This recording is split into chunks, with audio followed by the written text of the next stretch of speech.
Olá, jovem jurista, aqui é o professor Ronaldo Bastos. Estamos começando a nossa semana sobre princípios do direito administrativo.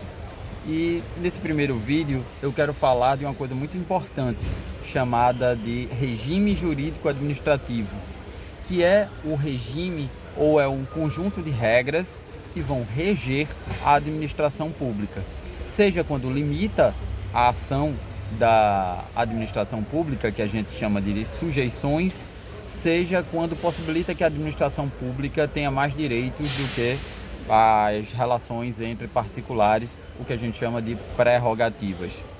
Você já deve ter visto, por exemplo, a Anvisa ou a Vigilância Sanitária, por exemplo, fechar um determinado estabelecimento porque esse estabelecimento não segue os padrões sanitários criados pelos órgãos sanitários. Um particular não pode fechar um estabelecimento de outra pessoa, um particular, mas o poder público ele pode fechar. Isso certamente seria uma prerrogativa.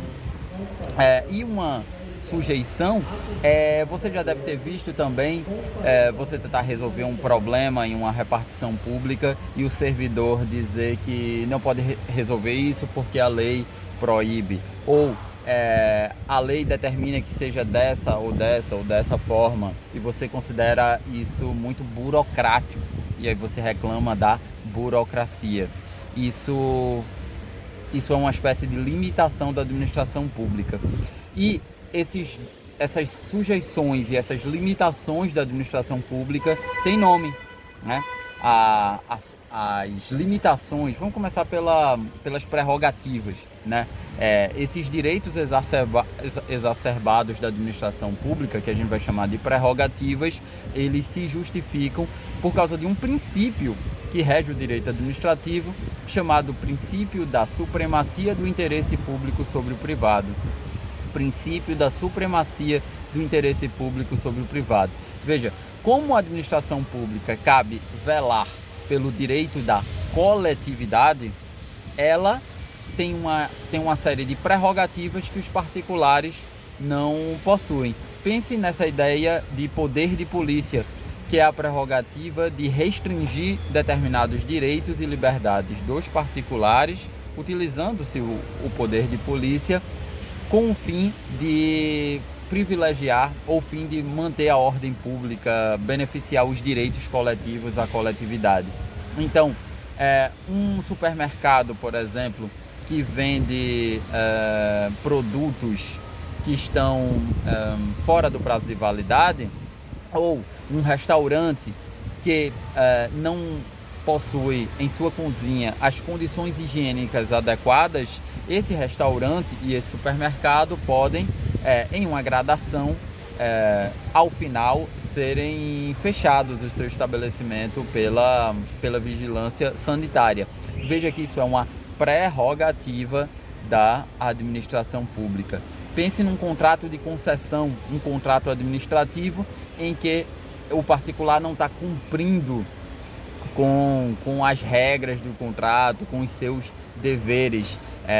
Em matéria de concessão administrativa, a gente fala em caducidade, quando o particular está infringindo os seus deveres. Então, a administração pública pode romper esse contrato administrativo. O mesmo não vale para os particulares.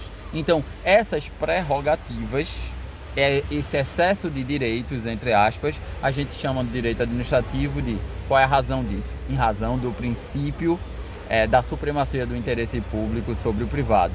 Só que a administração pública tem determinadas sujeições. Ela tem que obedecer o princípio da finalidade pública. Qualquer legislação tem dois tipos de finalidade.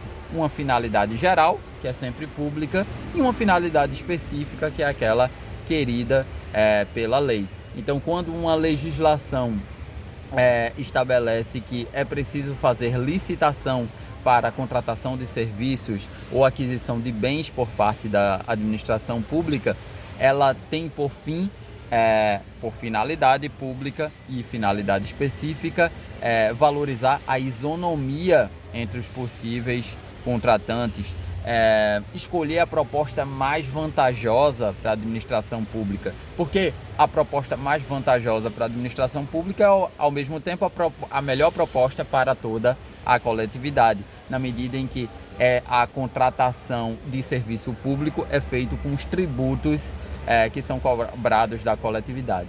Então isso é o regime jurídico administrativo. É um conjunto de normas que, de uma parte, dá prerrogativas, confere prerrogativas diferentes para a administração pública, fundamentada no princípio da supremacia do interesse público sobre o privado, mas também limita a administração pública, fazendo com que ela use essas prerrogativas sempre para fins públicos, que é o princípio da finalidade pública da administração pública. Beleza? Espero que vocês tenham entendido. Até amanhã.